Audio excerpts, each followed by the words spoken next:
Welcome back. It is episode 26. This is After the Ashes, the beautiful Altadena podcast that is talking about, our post-fire landscape from a policy perspective. We're moving on, right? Like this year has been about the fire, now it's about the rebuild. Exactly. It's true recovery, not what we're calling recovery that isn't recovery. So yeah, I think we might be rewriting this intro, Steve. Maybe it's time, but this is your co-host Shawna Dawson-Beer here. I am beautiful. We have to have longevity, right? We do, and we are constantly evolving. Evolve or die, as I say. Indeed. And I'm Steve Sachs. Sorry. I'm looking at him like, who are you? This guy. It's Steve Sachs. The face for radio. So I'm going to let Steve read our title because this is Steve's title. Okay, episode 26, Missed Chances and Bad Bets. Could it have gone differently? I think we know the answer to that and what we're going to talk about. Well, it's rhetorical. But I love that because, I'm the one who loves the pithy title. And last week, Steve was like, I have a title for us. And I was like, okay, let's go with it. It was a good title, which reminds me, there was a solid, we did our media roundup in the last episode, and we're not going to do a big media roundup for this episode because we're going to do our best to keep it a little tighter so we don't run another hour. But one of the stories we didn't talk about was the Politico piece. Which one? The one today? Both the one that ran on the 1 year that I ended up quoted in, and then the other today. That's true, yeah. That was like really, that was a doozy of a piece, and I was not expecting that to come out of Politico given some of the past coverage. I agree. I texted the writers and Do you want to talk about that a little bit? Well, yes. So, I think it's actually a nice segue into what we're going to discuss today. So, Politico really got to the heart of the issue.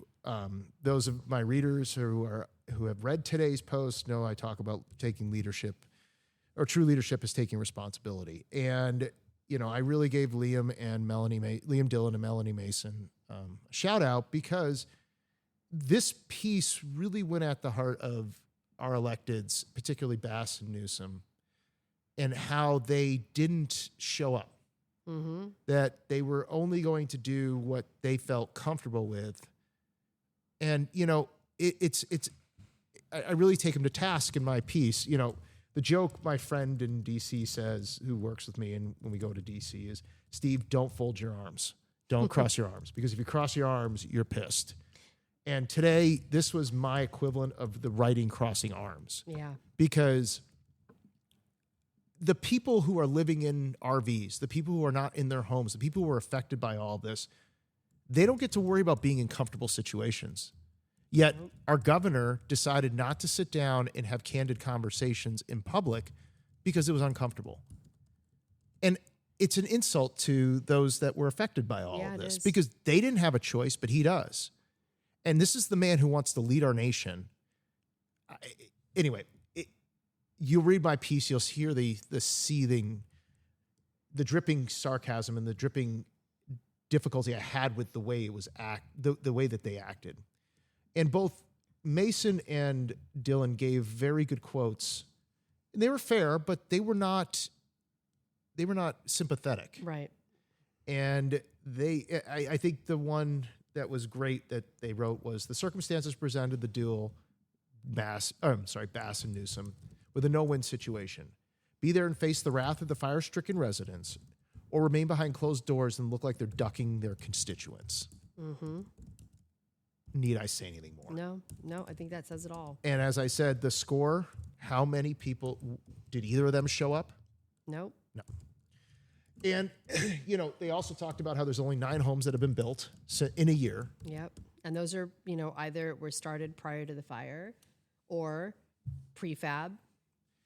And those of you that read my Substack will know I put up a scoreboard. 1 year, 9 homes, $182 million. That's from philanthropic foundations, and we'we'll talk about that a little bit more. There was a report from Milken that pushed out a top-line number of $867 million to $870 million to $967 million or something like that. That was pushed out to the community, but those numbers are top-line. They're not the actual number. The 182 is the number people need to understand. How many mayors showed up? None. The governor called himself the mayor of California on Meet the Press right after the fires hit when he was calling for a Marshall Plan. but nobody showed up. How many plans do we have to rebuild that are public and that had community input? None. There's probably private plans, but that's a different story. And how much money have we gotten for rebuild? And so I think that that's where we're at now, Shawna.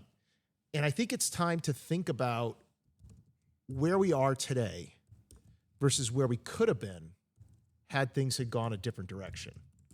And not that we're saying that they couldn't, or that, you know, these people needed, you know, the governor, the mayor, our supervisor should have been able to, like, you know, have a transformational concept and come up with this great idea. It was all there for them days after the fire. It was all done. And then since then, as I likened it in one of my posts to, it's like a gambler. The gambler lost the $40 billion basically on February 1st. Yeah. And since that time, they've been chasing that number, trying to get back. And each time they fail, they have to swing bigger and bigger and bigger and bigger. In the last year, we've been watching that, whether it's the NDAA, which is the National Defense Authorization play that Department of Angels and the philanthropic community got behind the governor with, and they failed in December, whether it was, you know, vetoing any kind of bill that could potentially create an alternative that can get the federal government off the hook. You know which bill we're going to talk, you know which bill I'm talking about. Or whether it's just, they just don't get it anymore. And they limited the decisions so that they can get what they want. And you know what? What they want differs from what we want. And it's not about them. It's not about their favored groups that are supporting them. It's about the people of these communities and getting them something. I think the closing quote that was in that piece came from our supervisor, Catherine Barger, where she said the sole Republican on the board told her counterparts in Washington that the aid was, quote, not about politics, party, or partisanship. This is about ensuring that survivors receive the support that they deserve. True, but the party also was very clear about how that money was going to go. And then she also said in that same piece, don't change the rules in the middle of the game. The scale of needs dwarfs the resources the county and state have already provided, not what the county and the state can provide. Operative word. Politicians choose their words purposely.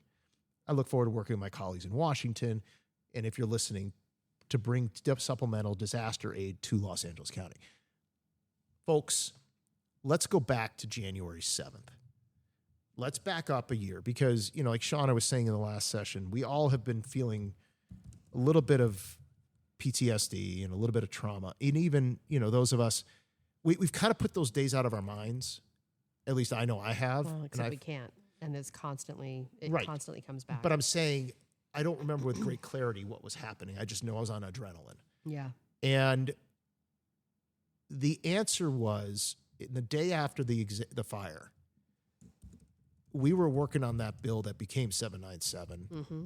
And that bill was drafted up in form, ready to go. Yep.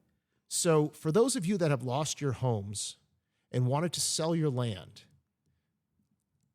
3 days after the fire, the governor's office had a copy of that bill. Okay? So if you had to sell for below the value of that land after January 6th, there was no reason for it. The supervisor's office also had a copy of that bill. I know I had multiple conversations with various people in that office. So what's important to understand is the federal government was giving us a clear direction of where things were going. And we had the answers on January 7th or January 10th, January 11th, January 12th. It could have gotten into that $2.5 billion emergency aid package. It could have gotten into any of these opportunities since that time, and it didn't. That's right. And what would our world look like today? By the way, did we have to wait for a CRD, or could we have done an EIFD on that day after the fire? Which we've talked about a lot. So what would our world look like today if we had gone and passed that bill and got things moving and raised that money from CRA and brought in other sources and got behind, say, opportunity zones like we were talking about instead of fighting all this stuff? Where would our recovery be at this point? Maybe we'd actually be talking about recovery versus talking about resilience, which is not recovery. we wouldn't be standing in front of our legislature today complaining about the fact the federal government hasn't given us the money that they told us they weren't going to give us. They haven't changed the rules. We just didn't want to listen to the rules. And here's the other thing that I find fascinating about this. I knew about this on day one. I knew what was going to happen because I'd been told this. I'm one resident of Altadena. Mm-hmm. We have high-powered lobbyists representing the city, the state, the county. Where in the hell were they? Yep.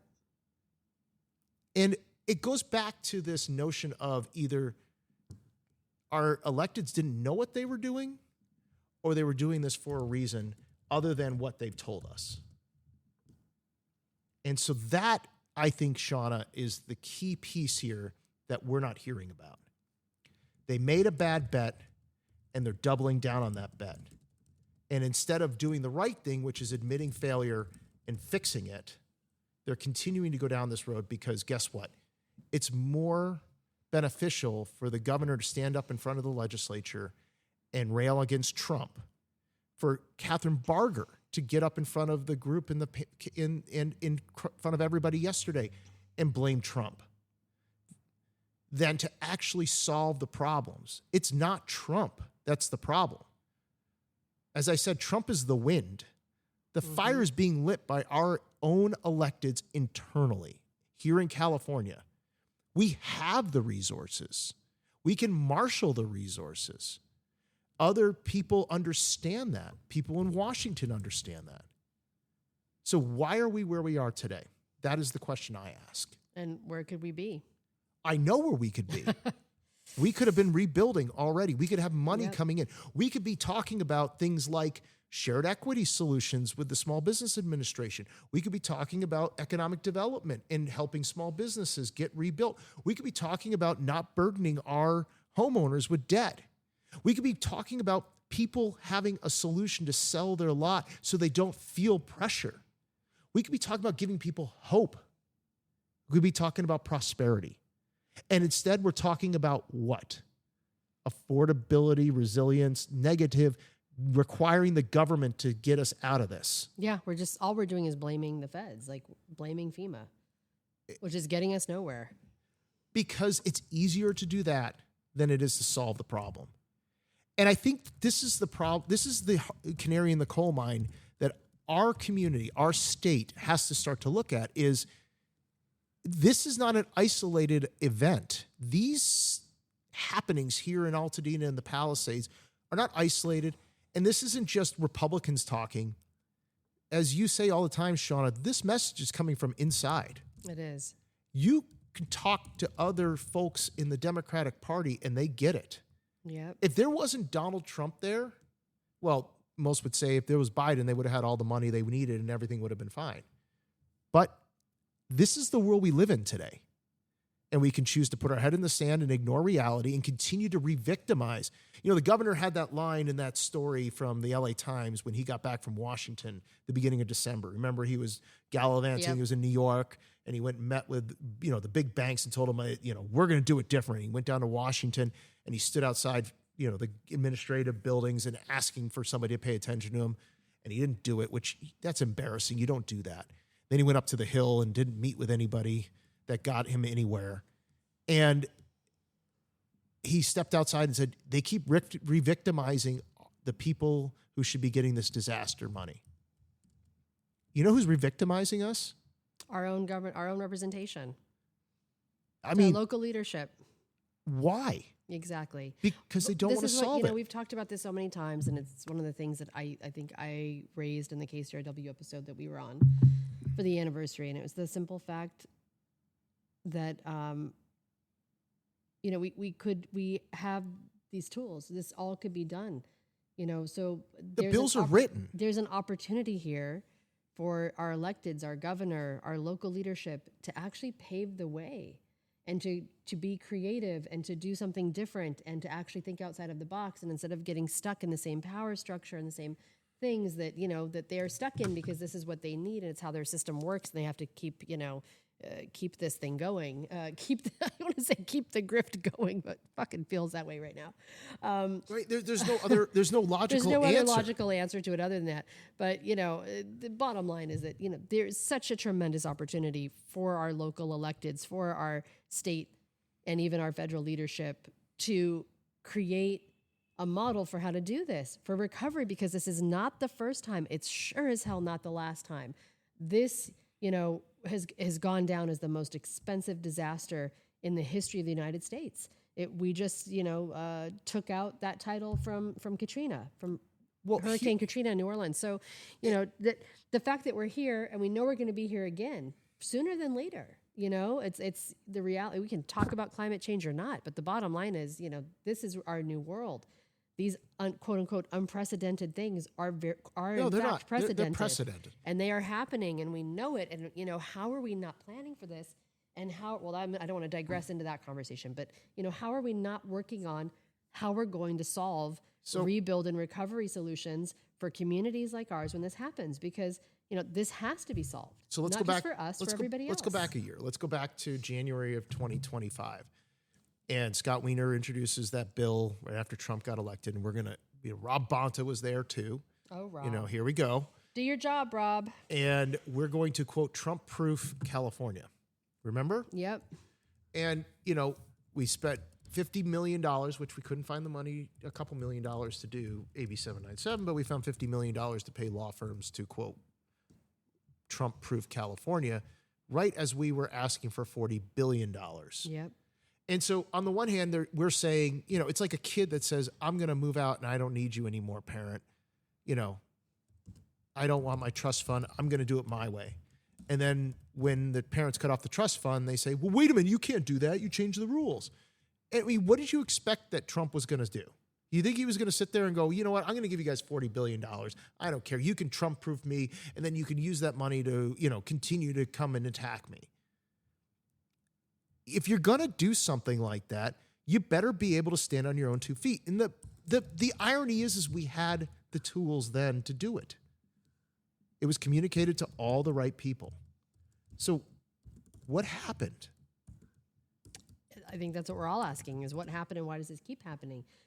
So one of the things that, was very much on the down low until, and no press until the governor's office, in fact, put it out themselves to do their own press, is that, one of the things they did while he was here yesterday and here, not at any of our community events, but here doing the things that, the fundraise, things that make sense for fundraising and things that make sense for him for the glad handing that needs to be done with the voting groups that he needs to court. Well, it was a big day. He had to get ready for a state of the state the next day. I know, yes. So, but one of the things he did was have a roundtable with a very hand-selected group of people. Curated. A very curated group of people. Done but by, he again, wanted candid conversations. Who curated the group? Department of Angels. Which is? CCF. Okay, so let's, and that's going to set up some of this conversation because make no mistake, our philanthropy and all of those who've kind of fallen in line with our philanthropy are now also being kind of lumped in with this group of apologists and this machine. And frankly,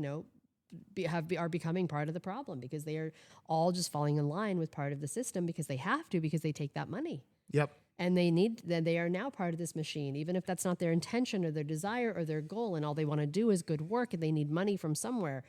They end up taking this money, and this money comes with strings attached. I talked about this in my Substack when I said, allow me to reintroduce myself. I was listening to a little Jay-Z. It was time.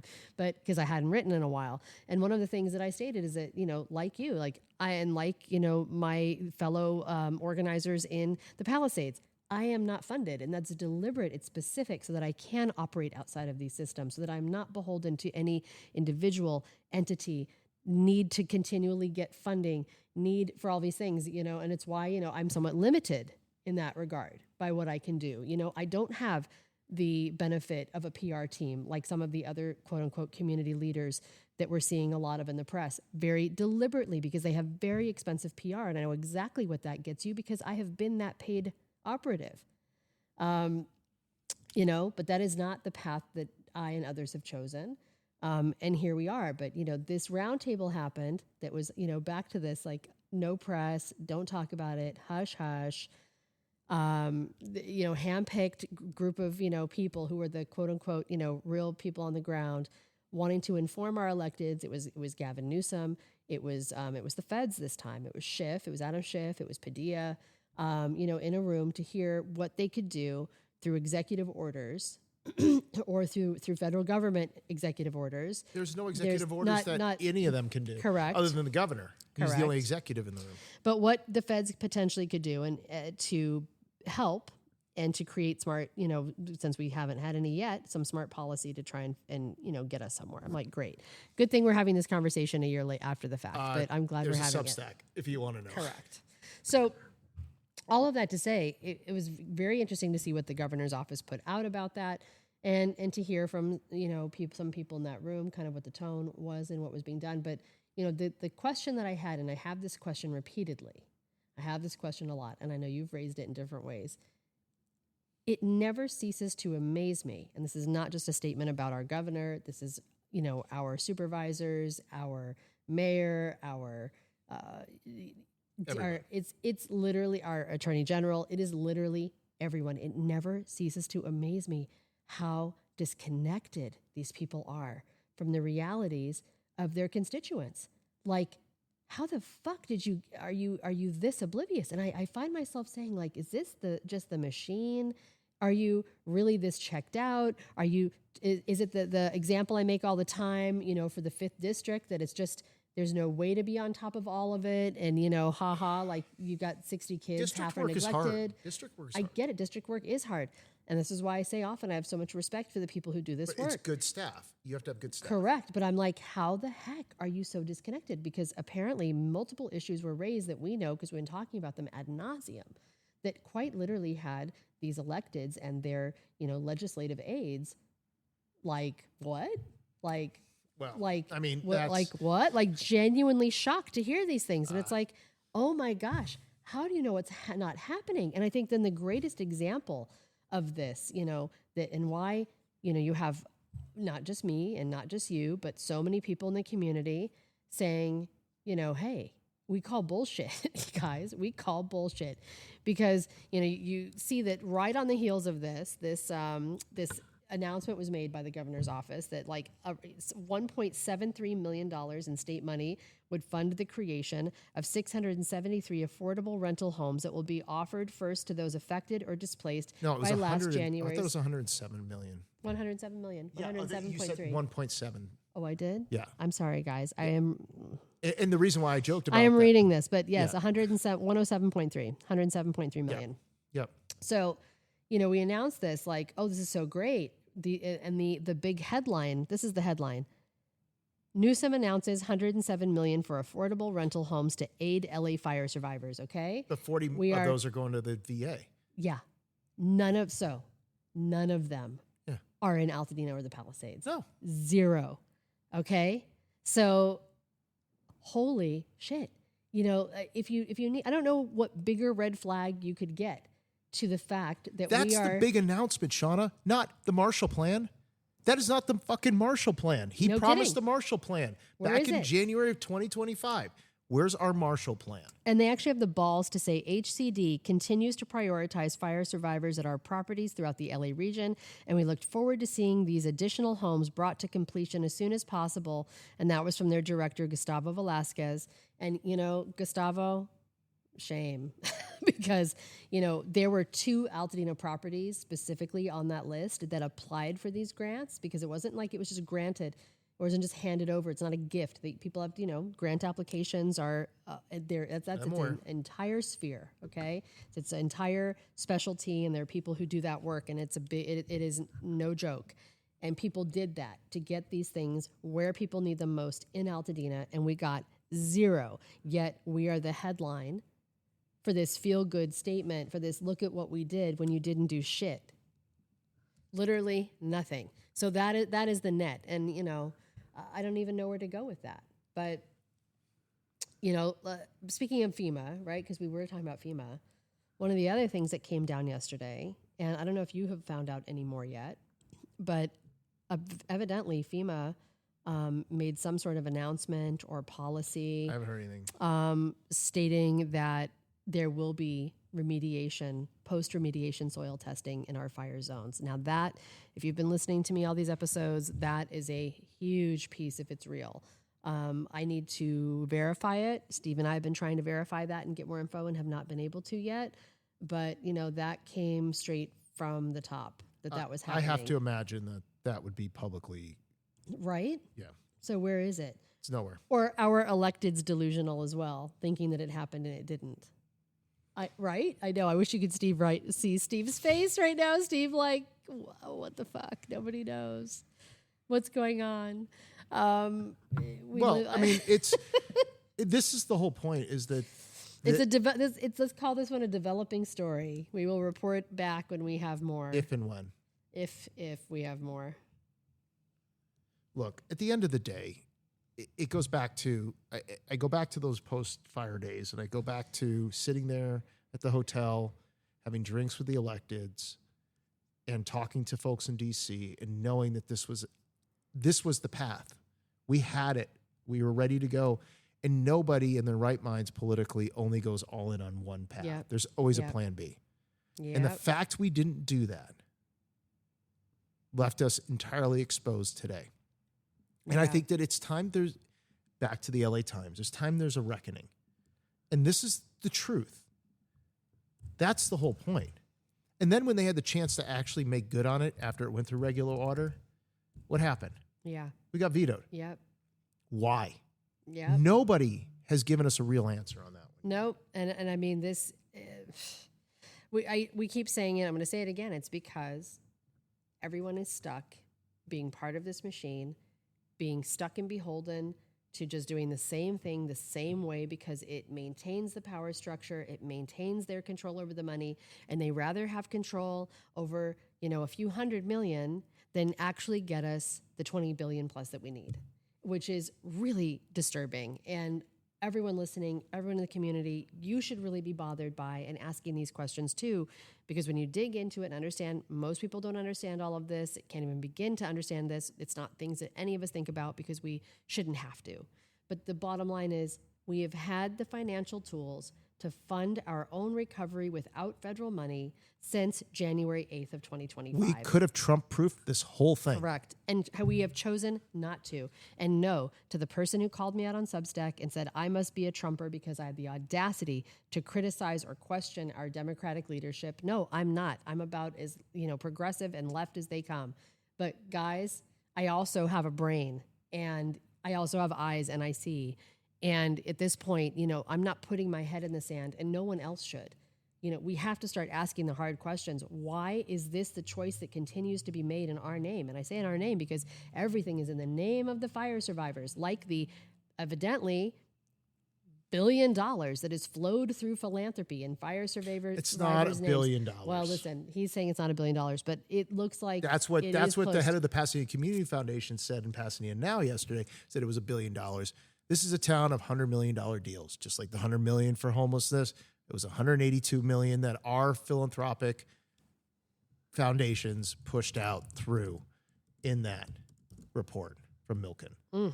And we will go into that a little bit more on another session. But just suffice it to say, we have $45 billion available in assets. We push out billions of dollars a year in money to community groups. And the best that we can have for the largest disaster that's occurred in this country from some of the wealthiest philanthropic foundations that have been spending a year trying to figure out how they can do this is $182 million. And by the way, the number is both larger than FireAid and way smaller than they want it to be. And it sits out like a sore thumb. You want to know why they want that money, Shawna? I've said it 100 times. They want it to wash away where that 182 million has gone, which no report has shown yet. Yep. And this is part of, what we had already been speaking on, it's all tied together. It's those community groups that have gotten in line. Yep. They got in line behind 782. They did not get behind 797. Promises were made.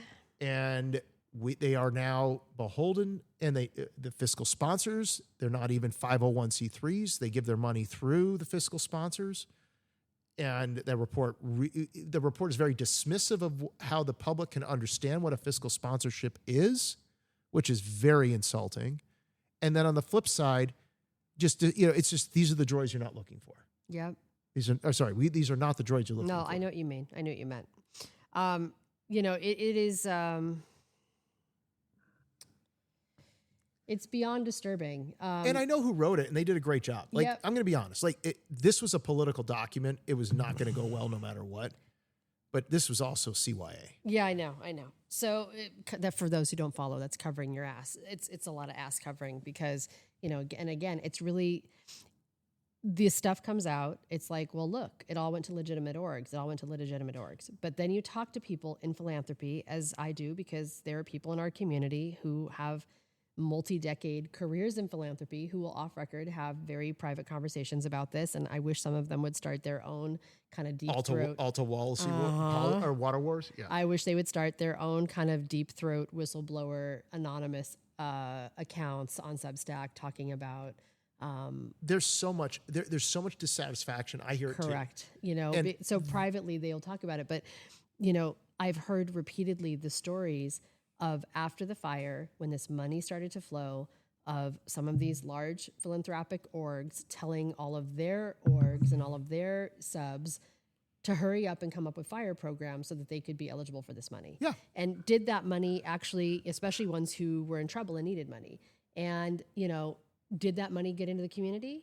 No. I mean, you've heard me say this before. It's like the trickle-down economics approach to recovery, because the expectation is that this all goes from one nonprofit to another nonprofit to another nonprofit. Well, through the fiscal sponsor, and everybody takes a little bit off the top. Correct. And, it's really bothersome, and everyone should be bothered, because at the end of the day, hundreds of millions, by some estimations, close to $1 billion, if not more. 270 of that is GoFundMe. We know that, which was so bizarre. you could take that right off the top. Which, by the way, was so bizarre that they put those numbers in there. Like, that was somehow something to be proud of. Like, that the philanthropic organization had nothing to do with that. Correct. They actually, in their official numbers in this Milken report, added $227 million of what they called. I'm sorry. Was it 227 or 272? 270. My dyslexia strikes again, but it was, a significant number. And the point that they put in there, or they were trying to make, was like, look at this, we're padding our numbers. When in fact, that money was what they, said was direct donations, individuals giving to individuals through GoFundMe. And I was like, wait, how does this have anything to do with philanthropy? It doesn't. Guess what? It exceeded the number that the private foundations gave. Of course it did. That says everything. Because if you don't already understand it, we've talked about it. Philanthropy is a multi-billion dollar juggernaut that effectively is a shadow government. And it's a giant political action committee. Correct. Think about all those people who are doing the political narratives for the electeds that are still getting pieces of this. Yep. And that's where your money's going. That's your nonprofit dollars. Oh boy, we really crossed the Rubicon. We did. We said we weren't going to get too into this because, you think your electeds and the government scary, philanthropy scarier. But we're never going to get a cent to do this. Okay. Nobody's rushing to give us money anyways. No one's rushing to invite us to any of these events, any of these press conferences, any of it. There's a very real reason you see me in 1,000 places, and that one of those places is not at these quote unquote official press conferences standing with the electeds and with these nonprofit heads. And it is because I make these statements. We ask questions. We want answers. We want to know, hey, where is this money really going? People keep asking, where's the money? Why can't we answer the question? Because when you dig in these reports, it sends you down rabbit holes that get you nowhere. And we talked about this, like fiscal sponsorship, and how this ends up being this incredibly nebulous thing where, it skirts outside of the typical reporting. You don't have a board of supervisors. You don't have tax. You could stand up and shut down. Correct. Overnight. Yep. It's literally a fly-by-night business. Correct. You could launder, for lack of a better way of putting it, hundreds of millions of dollars through fiscal sponsorship. And nobody would ever know. Correct. Because it doesn't go through tax reporting or anything. It's there's no report to your board of directors. There's no auditing. There's no anything. Like, at least my 501 has A board of 501 directors. status. I have to submit 990s. Yep. I have to do board meetings. I have to do all of that junk. So, because I know we have a lot of listeners, if you want a story for 2026 to dig into and to like really dig into where the money went, you really want to get into that, where the money went. Start digging into where that money went. We know we have this, House Judiciary report on the $100 million from FireAid, and we that, know of it's course, partisan. Correct. That, of course, is going to be highly discredited because of the nature of who did it, which is unfortunate, I think, because we shouldn't rely on the enemy, so to speak, to have to do the reporting on where we fucked up when we could, in fact, just do this ourselves and say and own it and like, hey, this is where it went. This is where mistakes were made. Here's how we correct. Great. Let's do that. Let's do that on all fronts. We don't need, an angry Republican Party looking to skewer Newsom, over this, tit for tat shit, schoolyard shit going on, because that's what it is. It's pissing contest, with the feds, because we could, in fact, just have answers and accountability and get on with our lives. But no one will do this. So instead, here we are on our whatever day it is, morning, now afternoon. 366 really tired. days you're later. Yes, really tired doing this, the morning after going to my lot, where the whole town burned and we've been so doing many it of our neighbors every are day. gone, and this has been every day, and we're still here. And you've watched The Blob. I remember I wrote a piece in early April, and I thought we were able to stand at the gate, and I'm like, listen, Altitude, the Blob's coming. The Blob's going to come consume us. And the Blob just takes the punches, and it just keeps coming, and it keeps coming, and it keeps coming. And it stood at our streets, around New York and around Woodbury, and it just decided it was going to consume us. And today, we're consumed. The Blob is everywhere. Yep. And, like I said, this is a year of reckoning.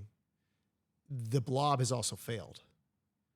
If the Blob was supposed to be so great at what it does, why have we not gotten any of the things that been promised to us? Exactly. Because the Blob is the Blob. The machine is too big.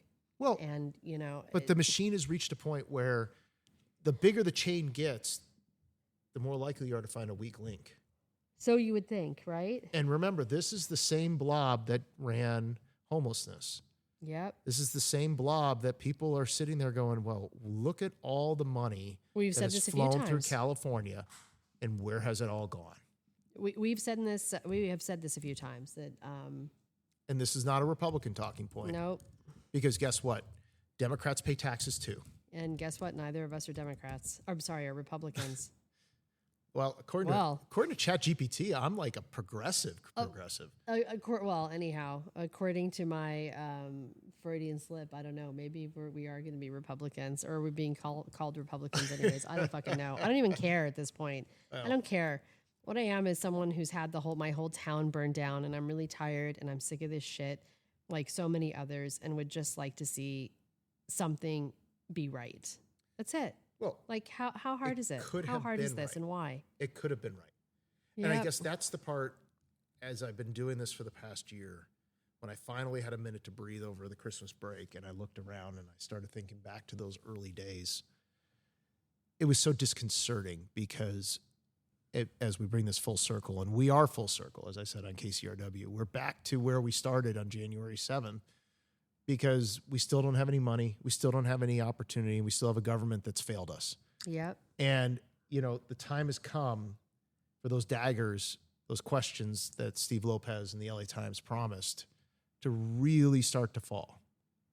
And it's time, the fact the two most visible elected officials in our response couldn't even show up, couldn't even make it to hear what the victims had to say, couldn't handle the candor. Yep. No, they could not. Tells you something. And as I said, and I'll say it again, America, if this man wants to be president, look at how he's handled this. It ain't good. So I think we should probably wrap it up, because I think we will. And I'm going to do something different for our small biz wrap up today.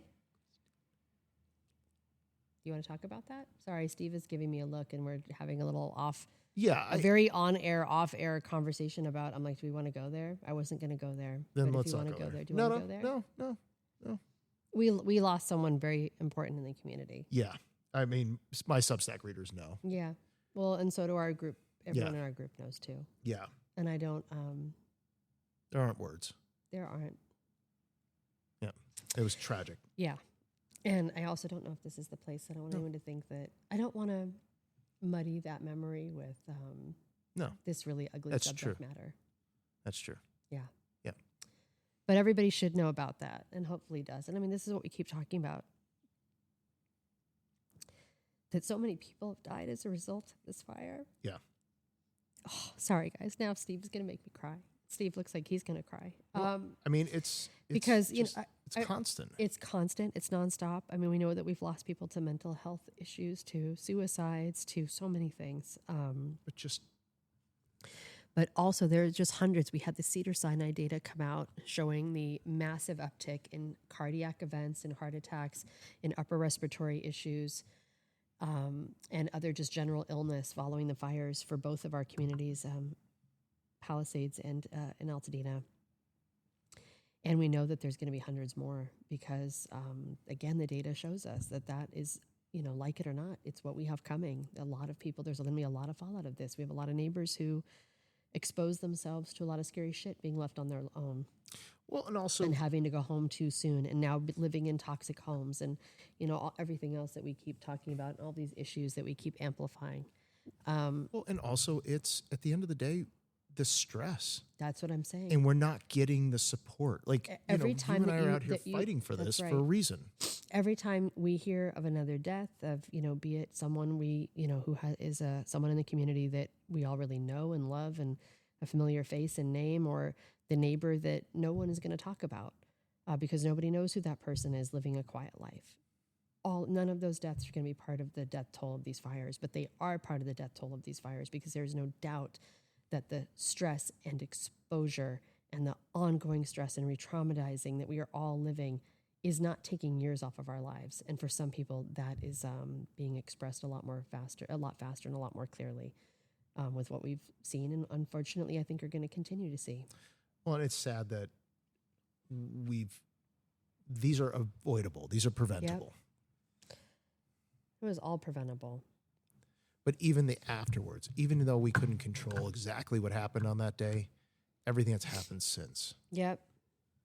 It's true. Anyway, sorry, Shawna. No, don't be sorry. I mean, I think, all of these people deserve to be remembered and to be spoken about and never forgotten and to be counted.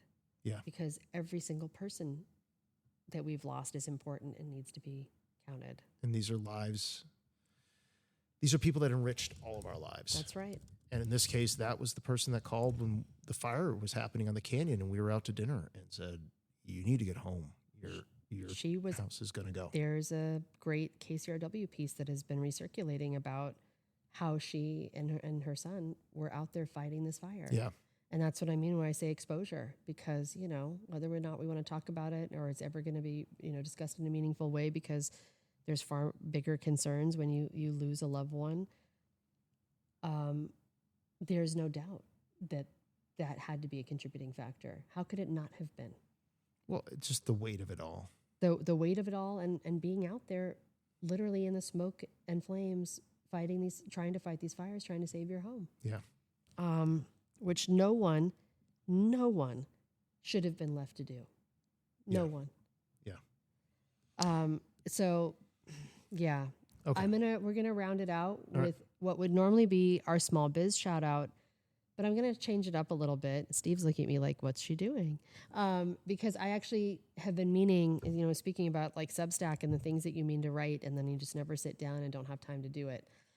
So now you have a podcast for that. I know. Now I can just talk about it. There have been, over the last year, so many businesses, large and small, who have stepped up for fire survivors. In small ways, in monumental ways. Some of it very community focused, some of it big corporations. No shortage of bad actors as usual, but what I want to talk about are all the good actors and all these great brands and good businesses that have put their money where their mouth is for fire survivors. Because I think that as we think about, I know me, I talk a lot about voting with my dollar. And there are a lot of places I won't go because I, have one issue or another, and that gets tiresome. But boy, is that a whole other conversation. Do you have opinions on things, Shawna? I think everybody should have some opinions on things, and we don't have to agree. I ran into someone from my group last night at Good Neighbor Bar who she and I have not always agreed in the group. And it was funny when she introduced herself, she was a little sheepish about it. And I was like, I love that you speak your mind. Yeah. And I mean that. I love it. Like, we should not be afraid of that conflict. I don't think so. And the thing in our group is that, we try to foster intelligent, respectful debate. And our only ask is that we keep it factual, because a lot of people confuse these days opinion with fact. And just because you keep saying it repeatedly doesn't make it true, even though we have a president and, a media that have allowed that bizarre cancer, it's a cancer, to flourish. But the truth is still the truth, whether we like it or not. And anyhow, it was lovely to see so many familiar faces yesterday, to meet so many people from our community in person. So many people came and introduced themselves to me. We're like, we know who you are. And it was good. It was soul affirming. And I've said before, like, it gives me life to be with our people. And it's in those moments that I'm like, I don't know how I'm going back, but by the way, if you get the question again, whether you want to run, that's your answer. Yeah. I get my life from being with the people. It's true that it gives me life. Like, if I'll just go to Unincorporated Coffee or Highlight Coffee or Bevel Coffee, because anytime I go up there and I do that, I will run into people from our community, and there's always connections. It's either people I know or people who know me or people we are going through the same thing, or we have mutual connections. And I've said repeatedly, actually this conversation with one of our town council members, Dot Wong, because she and I were sitting next to each other in the pouring rain at the Rose Parade, where I hadn't planned to be, but then I was, and that's a whole other story. But, she said, Shawna, you can't live anywhere but Altadena. Like, you have to stay in Altadena. You don't have to live on that street again. You don't have to live on that lot again, but Altadena would not be without you. You have to live there. And I was like, and she's right. I was like, I think about this, like, where I don't know how I'm going to go home, but I also don't know how I couldn't, right? There's no other place I could be. And it's, anyhow, with that, I want to talk about, some of these businesses and brands that have really stepped up all year and continue to step up. I was reminded of this morning when someone posted in our group about Joybird, who makes couches. And Joybird got bought by Lazy Boy. They were an awesome company when they were indie. When they got bought by Lazy Boy, especially in the beginning of the transition, things got real wonky. And I've probably joked before that my Joybird sofa was one of the few things I was really happy burned down in my house, because that sofa was such a nightmare. I was like, be gone, devil sofa. Get behind me, Satan. So I was so glad that sofa burned. But Joybird has been offering 40% off of their sofas and their furnishings. They still are doing that. They're still honoring that for anyone who needs it. And people have gotten really great furniture they're really happy with. I think they've worked out the kinks. And it's a great example of one of these brands and businesses that has bought eternal, forever brand loyalty from people like myself and people, in our community, even if I never buy a Joybird sofa again, because I will be re-traumatized by that.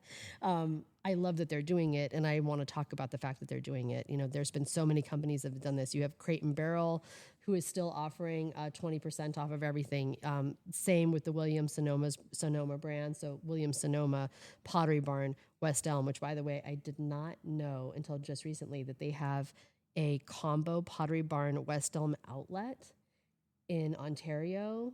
I apologize in advance for what I just did to your wallets. You guys, everything is this is so good. Everything is 40 to 70% off, and they tack on top of that the 20% fire survivor discount. I got 90% off of stuff. I had my 80-year-old uncle, who I have not seen in person in so many years, too long, stay with me for 2 weeks for the holiday, and I needed to quickly come up with a guest bedroom. I took advantage of the living spaces, free mattress, which truly was free, no sales tax, no delivery. I was like, holy shit, this is real. And I thought it was maybe a cheap, crummy mattress. And it's actually really comfortable, and we're all raving about it. It's really good. I got a queen size mattress, and I needed a bed frame and something for my uncle because, 80-year-olds can't sleep on mattresses on the floor. No, that's for 20-year-olds. Or even this 50-year-old, because I'm like all of 5'1", maybe 5'2" with my hat on, kind of day. But anyhow, I went to that outlet and I was able to get a frame and a beautiful upholstered headboard for like $270. Okay. I still can't get over it. It was like thousands of dollars for that. So anyhow, if you are snoozing on that, don't snooze on it. We had so many brands. I used to have a bunch of knives from another company. If you know me a little bit, again, I spent a lot of time in hospitality. I had a cottage food business, a bakery. I cook, and I love my knives, and I lost all of my knives and all my Japanese steel. Are you a cooker or are you a baker? Because usually you're one or the other. I'm both. So you're ambidextrous. In that respect, I am. I'm no chef, but as far as like from a home cook perspective, I'm pretty solid. But and the pandemic helped me on that when I got into like making gluten-free Peking duck at home and things like that. So anyhow, I ended up with a company that, because I experienced so many brands that I would never have been on my radar, I ended up getting Messermeister knives. They're still doing discounts for anyone who wants them. They're a German knife company. They're amazing. Andy Swim, small swimsuit company. No questions asked, replaced all of my orders. They will still honor that. If you're a fire survivor and didn't know that, and you had an Andy Swim swimsuit and you have any info about that, contact them. They'll replace it. So many gave discounts. Alo Yoga, Beyond Yoga, Lululemon. That was really, and Athleta. That Athleta was quiet about it, but if you asked, they were happy to do it. There was J. Crew, who did care packages. I had actually friends who were impacted but didn't lose homes, sign all of us up for as many things as they could because, our friends were so amazing. And J. Crew was one of those. Coop pillows. I loved their pillows. I had Coop pillows. They were like, no questions asked, replace my pillows. The North Face was freaking awesome. And, we're like, hey, we're not doing like a direct discount, but saw that I had, my very beloved favorite puffer. And they were like, here's a gift card. And that was in New York, by the way. Nordstrom was good too. Nordstrom was really good. Because I had to get suits because we didn't have. Amazing. Macy's was great. Macy's in Pasadena will still, even though officially the discount's over, you hit the right person in the right department, they'll still extend 20%. They were really fantastic. And then we had so many people who did, created markets and did things that were amazing, and all the brands that were there. I keep thinking about Molly Baz's Stock That Pantry event. Molly Baz, also chef, also Altadena resident, also very much fire impacted. She did the most amazing event with Stock That Pantry. It was one of the favorite things I went to. I ended up with a box of things that I was like, I don't know when I'm gonna have a kitchen again, but I'm going to use it. Now at the 1 year mark, I'm getting into all the stuff that I got, which was like the Graza oil. It was some other really interesting oil brands. And I am gonna go through my pantry and make a list because there's so many brands, small brands, stepped up, provided product, and I will forever be a loyalist to those brands. My girlfriend, Sonia Rasula, who is Unique LA, she's actually my former partner. We originally started the LA Street Food Fest together. Before that became the LA Food Fest. She, through Unique LA, did something with a bunch of small brands. And I mean, I got like the most, like my favorite deodorant and cosmetics all came from that event. I was like, I've never, like May Lindstrom products that I'd never tried before. Now I'm obsessed. Some really great cosmetic brands that are small. And I'm going to go through and it's taken me a year. It's taken me a year to be able to process all of that and talk about it, let alone sit down and write about it and thank those brands and make sure that people know to support those brands. So, there are also all these smaller events. Like we had ornaments for Altadena here, which was amazing for so many of us, but there was also Heart and Kamsa, who actually paired fire survivor families with other families. I received the most beautiful menorah from a family and their synagogue in New York. And the most beautiful letter. So, there was that. There was a man named Brian Clasby set up a vinyl replacement event. A lot of us had massive vinyl collections. So that's what messed up the year up there. Yeah, probably it's in part. So, we were able to get that. I don't want to forget anyone. I mean, of course, there was Zello support who did all of the furnishings. I still have it's actually a classic rentals event table, a massive round. It seats 10 to 12. It's a massive round table. And I just had it refinished to kind of match the other pieces I bought. But that's my dining room table now. And, and I was like, I love this because whenever I end up somewhere that's permanent again, that table can fold up because it's a party event table. Yep. It'll fold up and I can use it. But I have those things. And then a set of chairs. I saw someone yesterday, actually, I saw someone last night at one of the commemorative events who came up to me and said, Shawna, it's me. I took your chairs. I had received from Zello support chairs that I used temporarily. When I was done with them, I went through our beautiful Altadena trading post group to share them with another fire-impacted family. She took them. She's loving them. So many of these things that just came through people's incredible goodwill and kind and open hearts turned into, these things are being passed. And they're still taking on new lives. And now we're talking about coordinating with our beautiful Altadena group an entire clothing swap in February for all of the things that we all received that maybe weren't quite right or that we used in the beginning but aren't our style, but or received and couldn't use at all. It was fire fashion chic. Yes, and want to share with one another. So and that is happening. So and I especially want to thank the brands that have kept us going and who understand that this is going to be a need for years. For some of us, we're not going to start replacing things for 4 or 5 years until we can get through a settlement, have the money to rebuild a house, get through a rebuild, and then 5 years down the road, maybe even longer, be ready to do something about it. There's actually a place called Decor Globally Inspired. I've written about them. Really beautiful import furniture place where I bought some things. They're doing 40% off of fires for fire survivors, and that's forever. If you're a fire survivor, you just come in and 40% off of all their import furnishings. And they also have custom doors if you're doing a rebuild. So many incredible things. So I think that all of those brands and businesses. You should put them up on the website. I know. On the Substack. I know. And then just let everybody see it. Exactly. I need to make a mega list and link it out. Because hearing this, they're going to be like, Yep. So. Yeah, exactly. It's a lot. Something to write, Shawna. I know. I'll add it to my list. So with that, thanks for listening.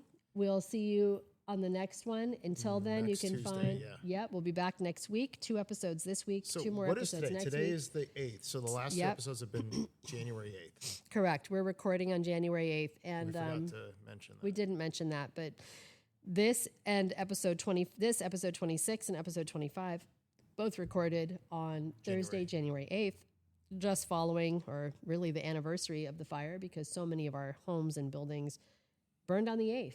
Yep. After the fact. Yep. Yeah, that's a great point to close on. So, until then, note, I'm Shawna Dawson-Beer at beautiful Altadena. I'm Steve Sachs, the Alta Policy Wonk. We'll see you next time. Bye now.